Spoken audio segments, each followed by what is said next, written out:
दोस्तों आपके सामने मोस्ट इंपॉर्टेंट क्वेश्चन लिखा हुआ है। यह क्वेश्चन हर बार एग्जाम में आता है, चाहे वो एसएससी का एग्जाम हो, बैंक का हो, रेलवे का हो, पुलिस का हो, जीडी का हो, बैंक का हो, कोई भी कॉम्पिटेटिव लेवल का एग्जाम हो, ये आता ही आता है। और यह क्वेश्चन चक्रवृद्धि ब्याज और साधारण ब्याज को मिलाकर बनाया गया है और आसान बहुत है। मैं ट्रिक से बताऊंगा, बिल्कुल आसानी से लग जाएगा। इसमें क्या है, सबसे पहली बात आपको याद रखना है, ये जो क्वेश्चन है 2 वर्षों के लिए होना चाहिए।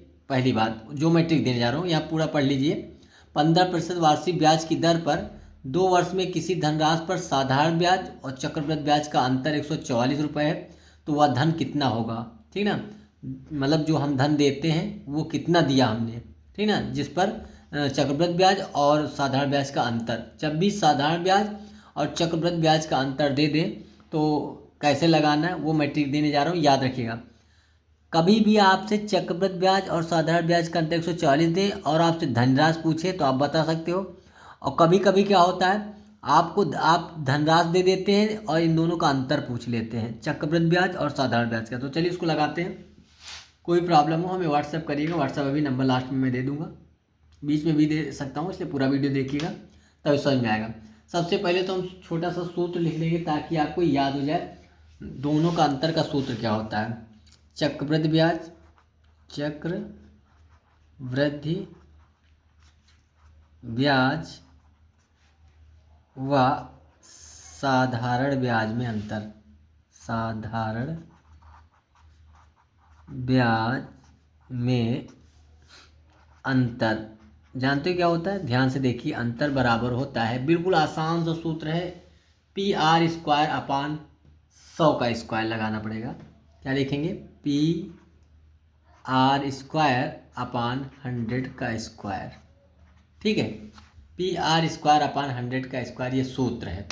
यानी कि ये जो मैंने यहाँ जगह छोड़ दी, इसका मतलब है चक्रवृद्धि ब्याज और साधारण ब्याज में अंतर। पी मतलब होता है मूलधन, जो हम लोग देते हैं, जिसकी बात की जा रही है, वह धन कितना दिया गया है, वह धन कितना है जिस पर अंतर इतना आ रहा है। ठीक ना, तो धन नहीं पता कितना दिया गया, वही पूछा जा रहा है। ये बात आपको याद रखना। और 2 वर्ष जो दिया गया, इस 2 का कोई महत्व नहीं, मतलब कुछ यूज नहीं करना, इतना याद रखना। इसका महत्व कब है, इसका केवल सवाल में महत्व है। सवाल मतलब ये जो सवाल है, ये 2 वर्ष अगर दी जाए तो ये सूत्र लगाना। 2 वर्ष ना दिखे, 3 वर्ष दिखे तो हम अभी बाद में बताएंगे। 2 और 3 ही आता है, तो दोनों सूत्र हम लोग याद कर लेंगे। फिलहाल 2 का ज़्यादा आता है, पहले इसको देख लेते हैं। फिलहाल हमसे पूछा गया है, पी पूछा जा रहा, इसका अंतर दिया गया 144। यहाँ 144 आप लिख सकते हो, ये देखिए 144 दिया गया है। पी का पूछा जा रहा है, आर कितना दिया है, 15%। ठीक ना, 15% दिया गया तो यहाँ 15 रखिएगा, बस सिंपल सा आंसर आ जाएगा, कुछ नहीं है, बिल्कुल आसान है। यहाँ पे लिखिए 144 144 बराबर, पी तो निकालना मतलब मूलधन आपको निकालना, आर का मान कितना है, रेट कितनी, रेट मतलब दर, 15 का स्क्वायर हो जाएगा, कितना, 15 का स्क्वायर अपान 100 का स्क्वायर करो कितना आएगा, 100 गुणे 100, 2 बार हो जाएगा। स्क्वायर का मतलब होता है उतना ही, डबल बार गुणा। अब आगे बढ़ेंगे, 144 लिख देंगे, यहाँ पर आएगा पी गुणे 15 का स्क्वायर क्या होगा, 15 गुणे 15। मैं स्टेप बाय स्टेप बता रहा हूँ, चाहूँ तो डायरेक्ट बता सकता हूँ। और ये 100 और 100 का गुणा 10,000 होगा, 4 जीरो हो जाएंगे बस। और यही जो निकालना किसका मान है, आपको मैंने कई बार बता रखा है, जिसका मान निकालना उसी को रोकना है इधर। 15 15 और ये 10,000 सब उधर कर देना है। ठीक ना, अब ध्यान से सुनिएगा थोड़ा सा, ये 15 और 15 इन दोनों को अगर हटाना चाहते हो नीचे भाग कर दो 15 गुणे 15 से। ठीक ना, तो हम लोग क्या करेंगे, 15 गुणे 15 से नीचे इसके भाग कर देंगे, 15 गुणे 15 भाग करेंगे, ये 15 15 कट जाएगा। तो इस तरफ 15 गुणे 15 से भाग किया, तो इधर भी 15 गुणे 15 से भाग कर दीजिए, कर दिया इधर भी। अब ये 10,000 काटना है तो ऊपर कर दो 10,000 से गुणा, तो ये 10,000 से 10,000 कट जाएगा। अगर उसमें 10,000 से ऊपर किया तो इसमें भी कर दो 10,000 से ऊपर गुणा। ठीक, सिंपल सा। अब ये 10,000 इधर कटा, ये 15 15 इधर कट गया, बचा पी इधर, इधर क्या बचा 144। ध्यान से देखिएगा, 144 पर 4 जीरो, 10,000 आ जाएगा, गुणा जब करोगे तो चारों जीरो इस पर पीछे लग जाएंगे। ठीक है, और नीचे 15 गुणे 15। चाहते तो हम पहले ही इसका भाग कर सकते थे, लेकिन चलिए देखते हैं क्या 3 से कटेगा। हाँ ये 3 से कट रहा है, 4 4 8 1 9, 3 से कट रहा है, तो 3 से काट लेते हैं। 3 पचे 15, 3 से इसको काटिए, 3 चौके 12, हासिल आएगा 2 तो इस पर आ जाएगा 24, 2 इसके पास चला जाएगा, तो तीनों 8 24।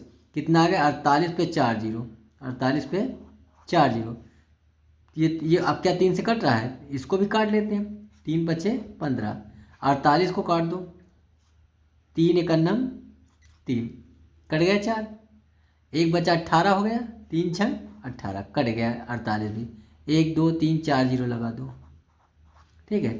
अब बचा 5 और 5 और यहाँ पे 16, ठीक ना, 1,60,000 बटे 25, तो 5 से भी काट लेते हैं, कट रहा है, जीरो लगा तो कटे कटे कटे। यहाँ पे आपको दिखाते हैं 1 2 3 4, नीचे 5 गुड़े 5, 5 से काट देते हैं, 5 तिहाई 15, ये 15 कट गया 16 से, एक इसके पास आ गया 10 हो गया, 5 दूनी 10। अब कितने जीरो बचे, 1 2 3, 1 2 3, फिर 5 से काट दो। मैं स्टेप बाय स्टेप काट रहा हूँ ताकि आपको समझ में आ जाए। 5 से कटेगा तो 5 करना 5, अब 32,000 को काटिए 5 से, ये 5 छक्का 30, ये 30 कट गया 32 में से, 2 बच्चा 2 इसके पास चले गए, ये हो गया 20, 5 चौके यहाँ हो गया 20, ये कट गया तो 20, ये भी 20 कट गया, कितने जीरो बचे 2, 64, ठीक ना। कितना बचा 6,400, यहाँ लिखिएगा 6,400, तो इधर बचेगा कितना 6,400। ये मैंने काटने के लिए सब इधर लिखा है, इसको हटा देते हैं थोड़ा सा, ये इस अलग हिस्सा है, ठीक है। तो बचा क्या, इधर बचा 6,400 बराबर पी, क्या बचा 6,400 बराबर पी, तो यानी मूलधन आपका बचेगा पी बराबर 6400 रुपये। आपका ये आंसर, इतने रुपए आपको दिए गए। अगर दोस्तों 6400 रुपये दे देते हो, दोनों में अंतर पूछते तो हम अंतर निकालते हो, वो तो और भी आसान हो जाता, ठीक है ना। उम्मीद करता हूँ समझ में आ रहा है। अगर मान लो यही चीज़ अंतर दिया होता तो फार्मूला जानते ही हो, अंतर बराबर क्या बताएगा, शॉर्टकट में एक बार फिर से बता रहा हूँ, PR² अपान 100 का स्क्वायर, ठीक ना। अंतर पूछ रहे हैं, इसमें कुछ ना करिए, जिसका मान पूछे उसमें कुछ नहीं करना। अब की बार अंतर मान लो पूछ रहे हो तो पी का मान कितना रखोगे, 6400 रख दोगे, ठीक है, गुड़े आर का मान कितना 15 का स्क्वायर कर दोगे, और नीचे 100 का स्क्वायर मतलब 10,000 हो जाएगा, 4 जीरो हो जाएंगे। एक स्टेप यहाँ भी इसको भी समझा दे, बात वही रहेगी। ये 1 2 1 2 2 जीरो कट जाएंगे, ऊपर बचेगा 64, नीचे बचेगा 100, और यहाँ बचेगा 15 गुड़े 15, 15 गुड़े 15। अब ये 5 से 100 कट रहा है, 5 तिहाई 15 और 5 दूनी 10, 20 आ गया। 5 से कटा 5 तिहाई 15, 5 चौके 20, ये भी कट गया। क्या 4 64 कट रहा, हाँ कट रहा है, 4 से 64 को भी काट दो, यहाँ 3 और 3 बचा, 64 को भी काटो, 4 एकन्नम 4, बचा 2, 6 से जब 4 चला गया 2 बचा, 24 हो गया, 4 छंग 24, 16 3 3 बचा, सिर्फ कितना बचा 16, ध्यान से देखिएगा, 16 गुड़े 3 गुड़े 3, ठीक ना। अब 16 और ये हो गया 9, 16 9 ये 144, इनका जब गुणा करो तो 144 ही आएगा, वही आ गया अंतर 144। तो चाहे तो अंतर पूछे तो भी निकाल सकते हो, और अगर ये पी पूछ रहे हैं तब भी आप निकाल सकते हो। बस पी निकालने में थोड़ा सा ज़्यादा घुमाव है, और घुमाव के मैंने तरीका बता दिया है। इस वीडियो को जाके 2 बार 3 बार देख लो, ये क्वेश्चन आता ही आता है, इसलिए इसकी तैयारी अच्छे से कर लो, ठीक है। और इसी तरह से कर लेना 2 वर्ष वाला, ठीक है। हम 3 वर्ष वाला टाइम मिलेगा, मतलब जब भी आगे अन्य चीज़ों को छोड़ने के बाद, बताने के बाद, जब उसका मौका आएगा तो उसको बताएंगे, ठीक ना। ज़्यादा ये क्वेश्चन आता है इसलिए ध्यान से देख लीजिए, ठीक है। आता 3 वर्ष वाला, लेकिन वो भी आसान है, और उससे पहले हम 2 वर्ष का सीख लिए हैं, अब आगे 3 वर्ष का भी सीख लेंगे। चैनल को सब्सक्राइब कर लो, वीडियो को लाइक कर दो। चाहे तो यूपी पुलिस की तैयारी कर रहे हो तब भी आप चैनल को सब्सक्राइब कर लो, और रेलवे ग्रुप डी की तैयारी कर रहे हो तब भी कर लो, लेखपाल की कर रहे हो तब भी कर लो, कोई भी आप एग्ज़ाम कॉम्पिटिटिव कर रहे हो तो हमारे चैनल को सब्सक्राइब कर लो, क्योंकि हमारे चैनल पे आपको एक एक स्टेप बाय स्टेप आपको सारी चीज़ें बताई जाएंगी, जिससे कि आपको क्वेश्चन समझ में आए और उस तरह का कोई भी क्वेश्चन आपको मिले आप लगा सको। Thank you.